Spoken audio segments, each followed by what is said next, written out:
بھائی وہ محلے والے بول رہے ہیں۔ رابیل نے ساری بات اسے بتائی۔ رابی میں اس مسئلے میں نہیں پڑھنا چاہتا، تم سمجھاؤ سب کو کہ جنازہ کہیں اور بھی پڑھایا جا سکتا ہے، دریاب بولا۔ لیکن بھائی، رابیل بولی، بس رابی یہ میرا علاقہ نہیں ہے جو سب میری بات مان لیں گے، تم اندر جاؤ اور بتا دو کہ جنازہ کسی اور مسجد میں پڑھایا جائے گا، دریاب بولا۔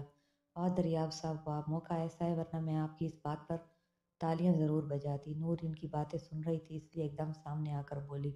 دریاب نے ناسمجھی سے اسے دیکھا۔ رابی، جنازہ اسی مسجد میں ہوگا اور ابھی میں بس 2 منٹ میں آئی، ان کا علاقہ نہیں تو کیا ہوا، یہ میرا علاقہ ہے، نور بولی، اور ایک نظر دریاب کو دیکھا اور اپنے گھر کی طرف بڑھی۔ اوئے نوری، رکو، کہاں جا رہی ہو؟ رابیل بولی اس کے پیچھے بھاگی اور دریاب بس دیکھتا رہا اسے۔ نوری، تم پاگل تو نہیں ہو گئی؟ رکھو اسے واپس۔ وہ نور کے پیچھے گھر کے اندر آئی تھی، پھر نوری کو الماری میں سے پسٹل نکالتے دیکھ کر حیرت اور خوف سے بولی۔ رابی، یہ میرے بابا کی آخری نشانی ہے، نور پسٹل دیکھتے ہوئے بولی۔ ہاں مگر رکھو اسے، کہاں لے کر جا رہی ہو اسے؟ رابیل بولنے ہی لگی تھی کہ نور پسٹل ہاتھ میں پکڑے باہر کی طرف بڑھی۔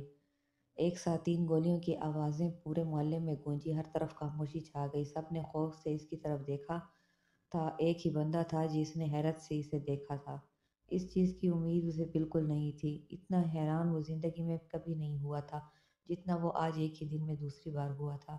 کیا ہوا؟ ڈر گئے سب؟ آؤ آگے، روکو جنازہ جانے سے۔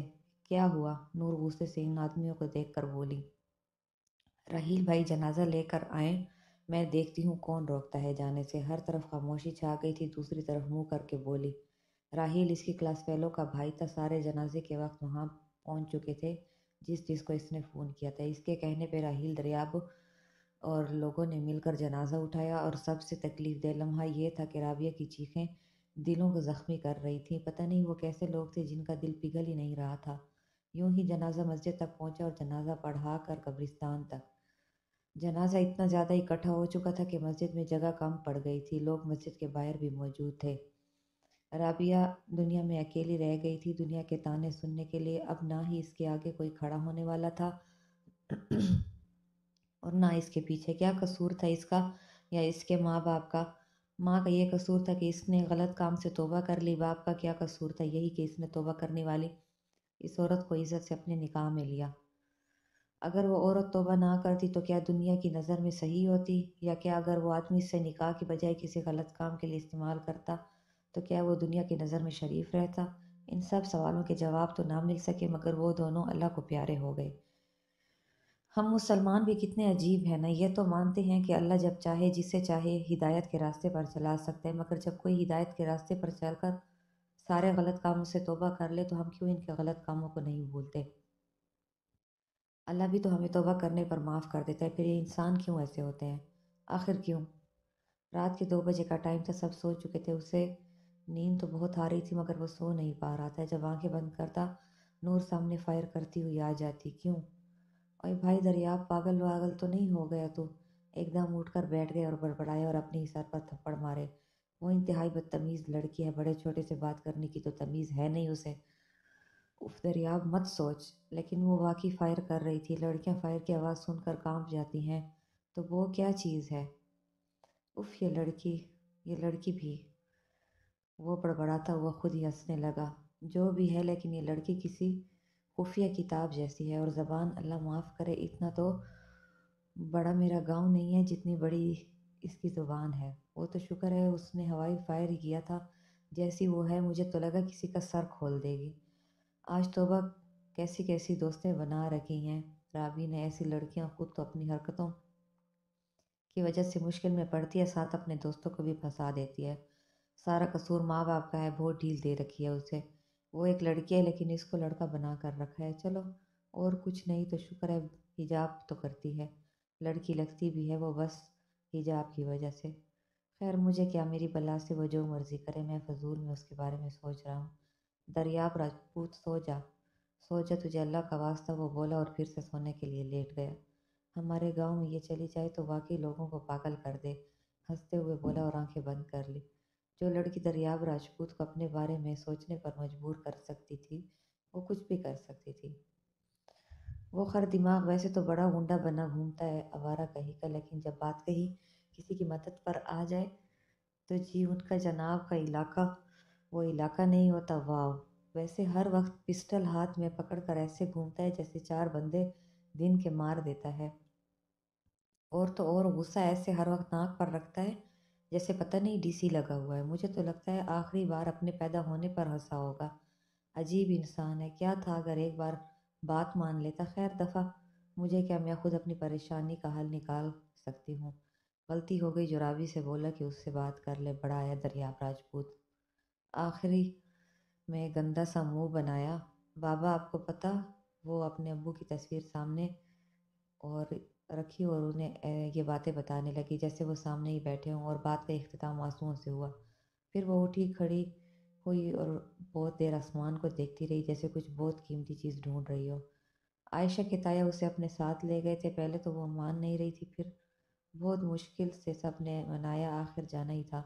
اکیلی کیسے رہتی، اپنا گھر چھوڑنا کون سا آسان کام تھا، جہاں اس کے ماں باپ تھے، جہاں اس کی خوبصورت یادیں جڑی تھیں۔ عائشہ کے جانے سے ان سب کو بھی بہت حوصلہ ہوا، اب کم سے کم ان لوگوں کی گھٹیا باتیں سننے کو نہیں ملیں گی۔ صبح فجر کے وقت وہ اٹھی، ہر روز کی طرح نماز پڑھی اور قرآن پاک کی تلاوت کرنے بیٹھ گئی۔ گرمیوں میں بھی صبح سویرے کی تازہ ہوا انسان کو خوشگوار کر دیتی ہے۔ ہر طرف خاموشی تھی، صرف مختلف پرندوں کی خوبصورت آوازیں اس منظر کو مزید خوبصورت کر رہی تھیں۔ وہ چھت پر بیٹھی قرآن پاک کی تلاوت کرنے میں مصروف تھی۔ وہ صحن میں چرپائی پر سو رہا تھا جب اسے اپنے گرد کوئی ہلکی سی آواز محسوس ہوئی۔ اس نے سائیڈ پلٹی اور کانوں پر بازو رکھ لیا۔ آواز آنی بند نہ ہوئی تو وہ پھر سے سائیڈ پلٹ کر لیٹ گیا۔ کیا مصیبت ہے، کون لگا ہے اتنی صبح صبح میری نیند خراب کرنے؟ اسی نیند میں یہ سمجھ نہیں آ رہا تھا کہ وہ کیا آوازیں ہیں۔ اسے یہ آیات اپنے ارد گرد گونجتی محسوس ہوئی۔ وہ اٹھ کے بیٹھ گیا اور اس دیوار کو دیکھا جس کے اس طرف سے یہ آواز آئی تھی۔ نہ جانے وہ کتنی ہی دیر وہاں ویسے ہی بیٹھا رہا، اس کے کان اور کوئی آواز سننا ہی نہیں چاہتے تھے۔ کبھی ایسا نہیں ہوا تھا، پر شاید قرآن پاک کے لفظوں میں طاقت ہی ایسی تھی جو بندے کو جکڑ دیتی ہے۔ آج بڑی خوش ہو تم، خیر تو ہے؟ نور نے میم کے کلاس سے جاتے ہی رابیل سے پوچھا۔ ہاں بس کل کا سوچ سوچ کے خوش ہو رہی ہوں، رابیل بیگ میں کتابیں ڈالتی ہوئی بولی۔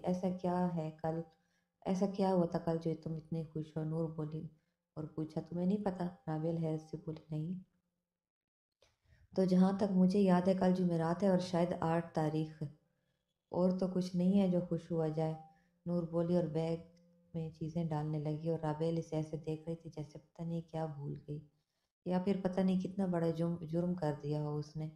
بہن اب ایسے کیا دیکھ رہی ہو؟ کیا کل؟ نور نے اس کی کھا جانے والی نظروں کو دیکھ کر، نور کل 8 اگست ہے، رابیل منہ بنا کر بولی۔ تو کیا ہوا 8 اگست کو؟ نور نے پوچھا۔ کچھ نہیں، رابیل حیرت سے بولی اور منہ بنا لیا۔ مرضی ہے نہ بتاؤ، چل آ سموسے کھاتے ہیں، نور بولی اور بیگ اٹھا کر کھڑی ہو گئی۔ مجھے نہیں کھانے، تم جاؤ، میں کلاس میں ہی ٹھیک ہوں، رابیل ناراضگی سے بولی اور منہ بنا لیا۔ اوکے، یہ میرا بیگ بھی یہاں پر پڑا ہے، پھر میں آتی ہوں، نور بولی اور کلاس سے چلی گئی، اور رابیل یہ دیکھ کر اور دب گئی۔ میرے بغیر ہی چلی گئی، رو دینے والی ہو کر بولی، اور بیگ سے رجسٹر نکال کر رجسٹر پر لائنیں مارنے لگی۔ اس کو کیا ہو گیا یار؟ وہ ڈیلیوری دینے جا ہی رہی تھی تو بائک سٹارٹ کی مگر وہ سٹارٹ نہ ہوئی۔ میری جان کے ٹوٹے پلیز سٹارٹ ہو جا، تجھے اللہ کا واسطہ ہے پلیز ہو جانا، وہ بڑبڑائی اور پھر بائک سٹارٹ کرنے لگی مگر بائک سٹارٹ نہ ہوئی۔ تو وہ بائک سے اتری اور سر پکڑ کر اس کے پاس کھڑی ہو گئی۔ اب کیا کروں یار؟ اگر ٹائم سے کھانا نہ پہنچا تو وہ پیسے کاٹ لیں گے۔ اللہ جی پلیز کچھ کرے نا، وہ بڑبڑائی اور بائک کو چیک کرنے لگی۔ کیا کروں یار، کچھ کر یار۔ نوری ٹیکسی پکڑی تو اس نے بھی منہ کھول کے 500 مانگ لینے، لیکن مجھے بچوں کے لیے کھلونے لینے ہیں، میں یہ پیسے ضائع نہیں کر سکتی۔ چلو پیدل چلتی ہوں، خود کلامی کرتی ہوئی بولی۔ نہیں یار، اتنا دور ہے، چلنے کو تو چل لوں گی مگر گھٹنے سے پہلے یہ کھانا دینا ہے، بلکہ چلنے کو تو میں چل لوں گی مگر گھنٹے سے پہلے یہ کھانا دینا ہے۔ اللہ جی پلیز کچھ کرے نا، وہ ایک ہاتھ کمر پر اور ایک سر پر رکھ کر بڑبڑائی۔ انکل سے بائک لے جاتی ہوں، وہ بڑبڑائی اور رابیل کے گھر کی طرف بڑھی اور دروازے پر دستک دی۔ ہیلو جان من، رابیل نے دروازہ کھولا اور مسکرا کر بولی۔ بکواس نہ کر یار، انکل گھر پہ ہیں، وہ پریشانی سے بولی۔ نہیں تو کیوں، کیا ہوا، سب خیریت؟ رابیل بولی اور اس کو پریشانی میں دیکھ کر بولی۔ ہائے اللہ اب میں کیا کروں؟ وہ بولی ہوا کیا؟ رابیل نے پوچھا کیا بتاؤں یار، بس قسمت ہی خراب ہے، آج خیر میں چلتی ہوں، نور نے منہ بنا کر بولا۔ ہوا کیا بتا تو، رابیل نے پوچھا۔ کیا ہونا یار، ڈلیوری کرنے جا رہی تھی، بائک خراب ہو گئی ہے، میں نے سوچا انکل کی لے جاؤں اور وہ گھر پر ہی نہیں ہے۔ السلام علیکم۔ اسی وقت دریاب گاڑی سے اترا اور ان کی طرف بڑھا، سرسری سی نگاہ نور پر ڈالی اور رابیل کو سلام کیا۔ کوئی مسئلہ ہے؟ دریاب نے ان دونوں کے اترے ہوئے منہ دیکھے اور رابیل سے پوچھا، آج کون سا نقصان کر کے جا رہی ہے یہ؟ جواب نہ ملنے پہ دریاب نے نور کی طرف دیکھ کر پوچھا، جس نے اس سوال پر اسے دیکھا تھا، اور اپنی بائک کی طرف بڑھی اور پھر سے اس پر بیٹھی اور چلانے کی کوشش کرنے لگی۔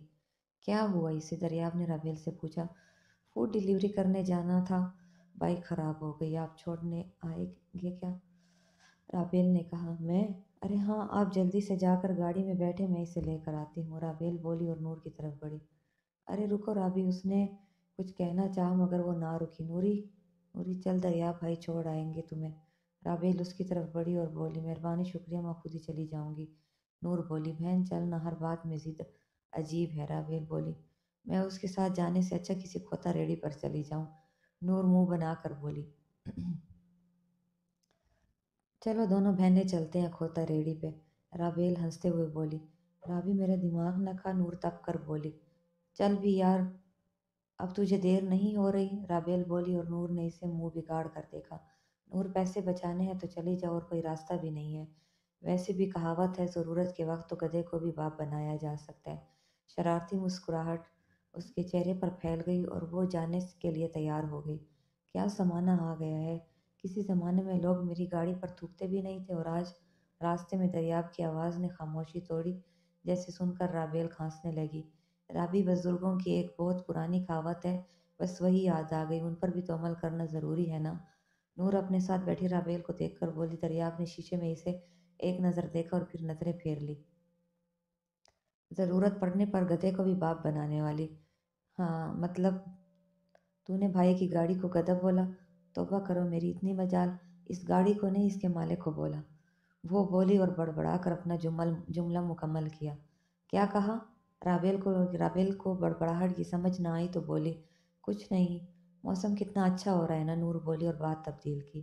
رات کے 11 بجنے والے تھے، وہ راشدہ بیگم کے سونے کے بعد چھت پر آ گئی تھی۔ اب اس سے 12 بجے رابیل کو برتھ ڈے وش کرنی تھی، لیکن سمجھ نہیں آ رہا تھا کہ وہ کیا کرے، کیک بھی شام کا لا کر رکھا ہوا تھا، کیا کروں، کود جاؤں اس کی طرف، لیکن پھنس گئی تو۔ اف نور کچھ کر یار، ٹائم تھوڑا ہے، لے نام اللہ کا اور کود جا، بسم اللہ الرحمن الرحیم، اور بڑبڑائی اور دیوار کے پاس سٹول رکھا اور کیک پکڑ کر وہاں کھڑی ہو گئی۔ دوسری طرف اسے کوئی نظر نہ آیا تو کیک دیوار پر رکھا اور دیوار پر چڑھی۔ یہ کون ہے باہر؟ دریاب نے کھڑکی سے کسی کو اترتے دیکھا تو دراز سے پستول نکالی اور آہستہ سے دروازہ کھولا۔ سامنے کوئی چھپکلی کی طرح دیوار پر لٹکا ہوا نظر آیا۔ دبے پاؤں وہ آگے پڑا، اس کی طرف، شکر ہے یہاں تک تو پہنچی۔ اس نے چھلانگ لگائی، اپنے کپڑے جھاڑے اور اچھل کر کے ایک دیوار سے اتارا۔ اس کا منہ دیوار کی طرف تھا۔ دریاب آہستہ آہستہ پستول ہاتھ میں پکڑے اس کے قریب ہوا۔ ابھی وہ بولنے ہی لگا تھا کہ ایک دم پلٹی اور اسے دیکھ کر اتنا ڈر گئی کہ کچھ سوچے سمجھے بغیر کیک اس کے منہ پر دے مارا اور خود چیخنے لگی۔ دریاب اس حملے کے لیے تیار نہیں تھا۔ ارے وہ تو اس کی طرف سے ہونے والے کسی بھی حملے کے لیے بچپن سے ہی تیار نہیں ہوتا، کیونکہ وہ حملے ہی اتنے اچانک کرتی ہے۔ وہ جلدی سے آگے بڑھا اور اس کے منہ پر ہاتھ رکھا، جس کی چیخوں سے پورا محلہ اٹھنے والا تھا۔ خود منہ پہ بے شک پورا کیک تھپ چکا تھا۔ منہ پر ہاتھ رکھتے ہی اس کی چیخوں کو بریک لگ گئی اور وہ اپنی بڑی بڑی آنکھوں کو اور بڑا کیے حیرت سے اسے دیکھ رہی تھی، اور دریاب ایسا کھویا تھا جیسے فرصت ہی آج ملی تھی۔ نور نے اپنے ہاتھ سے اس کے ہاتھ کو پیچھے کرنے کی بہت کوشش کی، مگر اس کی گرفت بہت مضبوط تھی۔ ویسے تو جتنی مرضی بکواس کر لے، مگر جب اس بندے نے سن گلاسز نہ لگائے ہوں تو بات کرنا تو دور بات کی، ایک لفظ نکلنا مشکل ہو جاتا ہے۔ کشش تھی ایک عجیب سی، جس سے وہ بچنے کی ناکام کوشش کرتی تھی۔ اب بھی اس کشش سے بچنے کے لیے زور سے آنکھیں بند کیے کھڑی تھی۔ کیا ہوا یہاں؟ رابیل اوپر آئی اور حیرت سے وہاں کھڑی رہ گئی، اور دریاب ہوش میں آیا اور فوراً پیچھے ہوا۔ بھائی یہ کیا ہوا؟ رابیل اس کے منہ پر کیک دیکھ کر اور حیران ہوئی۔ ہیپی والا برتھ ڈے ٹو یو، نور اس کے گلے لگی اور اسے وش کیا۔